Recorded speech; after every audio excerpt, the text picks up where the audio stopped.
नमस्कार। हनुमान चालीसा ये सिर्फ एक प्रार्थना नहीं है, है ना? ये तो अपने आप में एक पूरा महाकाव्य है जिसे 40 छंदों में समेट दिया गया है। तो आज हम सब मिलकर इसी दिव्य यात्रा पर चलेंगे और कोशिश करेंगे कि इसके हर शब्द में जो कहानी, जो शक्ति, जो भावना छिपी है, उसे एक नए, एक सिनेमैटिक नजरिए से समझें। तो चलिए शुरू करते हैं। और हमारी ये यात्रा शुरू होती है इसी एक बहुत ही शक्तिशाली विचार के साथ। जरा सोचिए उससे एक पल के बारे में, जब लगता है कि सारे सहारे टूट गए, हर शक्ति ने साथ छोड़ दिया, तब बस एक नाम रह जाता है, हनुमान। और यही तो भक्ति का मूल है ना? एक ऐसा अटूट विश्वास जो हर हर मुश्किल में सहारा बनता है। तो देखिए, किसी भी बड़ी आध्यात्मिक यात्रा की तरह ही हनुमान चालीसा भी एक तैयारी के साथ शुरू होती है। ये सिर्फ शब्दों का पाठ कर लेना नहीं है, ये तो एक साधना है। और इस साधना का जो सबसे पहला कदम है वो है गुरु वंदना। मतलब अपने मन को, अपने दिलो दिमाग को उस ज्ञान को पाने के लिए तैयार करना जो आगे हमें मिलने वाला है।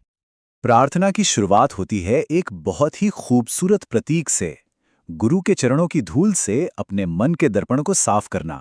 सोचकर देखिए, अगर कोई आईना धूल से भरा हो तो क्या उसमें अपनी परछाई साफ दिखेगी? बिल्कुल नहीं। ठीक वैसे ही जब तक मन पर अज्ञान और अहंकार की धूल जमी है, उसमें ईश्वर का प्रतिबिंब कैसे दिखेगा? इसीलिए सबसे पहले गुरु के ज्ञान से इस मन को शुद्ध किया जाता है, ताकि हम प्रभु राम के उस निर्मल यश का वर्णन करने के काबिल बन सकें। अच्छा, तो ये शुद्धि हमें किस चीज के काबिल बनाती है? ये बनाती है 4 फल पाने के। अब ये 4 फल सिर्फ कोई इनाम नहीं है, बल्कि ये तो एक बैलेंस्ड और कंप्लीट लाइफ के 4 पिलर्स माने गए हैं। धर्म मतलब सही आचरण, अर्थ यानी कि प्रोस्पेरिटी, काम यानी सांसारिक इच्छाएं, और आखिर में मोक्ष यानी कि अल्टीमेट लिबरेशन। इसके बाद जो दूसरा दोहा है वो बहुत गहरी विनम्रता, ह्यूमिलिटी का प्रतीक है। यहाँ भक्त अपनी कमियों को स्वीकार कर रहा है, खुद को बुद्धिहीन मानकर पवन पुत्र हनुमान को याद कर रहा है। और ये मानना, ये अपने आप में एक बहुत शक्तिशाली बात है। ये स्वीकार करना कि हाँ, हमें डिवाइन हेल्प की जरूरत है, बल की, बुद्धि की और विद्या की, ताकि जिंदगी के सारे कष्ट और सारी परेशानियां दूर हो सकें। तो समझने वाली बात यह है कि ये प्रार्थना सिर्फ तारीफ नहीं है, ये ट्रांसफॉर्मेशन का, बदलाव का एक सीधा सीधा अनुरोध है। भक्त अपनी कमियों को मानकर अज्ञान को दूर करने, बल और बुद्धि पाने और सारे दुखों से छुटकारा पाने के लिए सीधे हनुमान जी से गुहार लगा रहा है। ये एक तरह से सेल्फ इंप्रूवमेंट की स्पिरिचुअल जर्नी है। तो ठीक है, मन तैयार हो गया। अब हम इस प्रार्थना के दिल में, इसके कोर में एंटर करते हैं। अब स्टेज सेट है हमारे नायक के लिए, हनुमान। और यहां से हम उनके ज्ञान और बल के उस अथाह सागर में एक डुबकी लगाने वाले हैं। चालीसा की जो पहली चौपाइयां हैं वो हनुमान जी का एक ग्रैंड इंट्रोडक्शन देती हैं।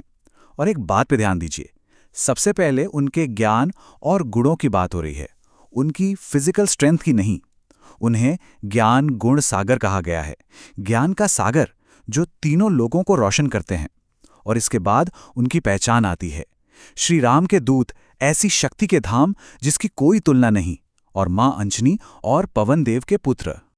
तो संक्षेप में हनुमान कौन है? जैसा कि हम देख सकते हैं, वो ज्ञान के सागर हैं, तीनों लोगों को रोशन करने वाले हैं, भगवान राम के सबसे भरोसेमंद दूत हैं और अंजनी और पवन के पुत्र हैं। मतलब उनका रोल मल्टी डायमेंशनल है। वो एक डिवाइन पावर भी हैं, एक सच्चे भक्त भी और शक्ति का सोर्स भी। और यहां पे हनुमान जी की शक्ति का एक और भी गहरा पहलू सामने आता है।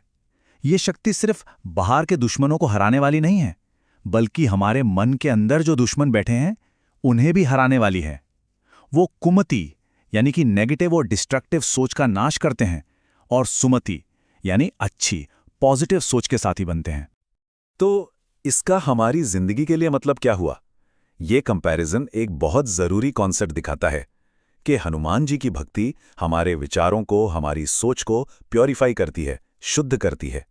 ऐसा माना जाता है कि उनकी कृपा से नेगेटिविटी का अंधेरा छंट जाता है और विजडम की, विवेक की रोशनी होती है, और फिर सही और गलत में फर्क करने की समझ आती है।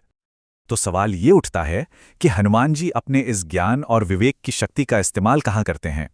जवाब है रामकाज में, यानी भगवान राम की सेवा में। और यही इस कहानी का अगला चैप्टर है। यहां हम देखते हैं कि उनकी जितनी भी बेमिसाल शक्ति है, उसका सोर्स, उसका स्रोत उनकी निस्वार्थ सेवा और भक्ति ही है। ये जो पंक्तियां हैं ना, ये हनुमान जी की सबसे कमाल की एबिलिटीज में से एक को दिखाती हैं। वो है सिचुएशन के हिसाब से अपना रूप बदल लेना। और ये सिर्फ कोई मैजिक पावर नहीं है, इसके पीछे एक बहुत गहरा संदेश छिपा है। कभी जरूरत पड़ने पे विनम्रता से छोटा सा रूप ले लेना, तो कभी दुष्टों का नाश करने के लिए एक विशाल रूप धारण कर लेना। ये क्या दिखाता है? यही कि सच्ची सेवा के लिए ईगो को छोड़कर हर सिचुएशन के हिसाब से खुद को ढालना पड़ता है। यहां हम हनुमान जी के कुछ सबसे फेमस कारनामों को एक एक करके देख रहे हैं। अशोक वाटिका में मां सीता के सामने छोटा सा रूप धरकर पहुंचना, फिर सोने की लंका को जलाने के लिए एक भयानक रूप धारण करना, राक्षसों का संहार करने के लिए भीमकाय हो जाना, और लक्ष्मण जी की जान बचाने के लिए पूरा का पूरा द्रोणगिरी पर्वत ही उठा लाना। ये सब उनकी अनपैरेलल सर्विस को दिखाता है।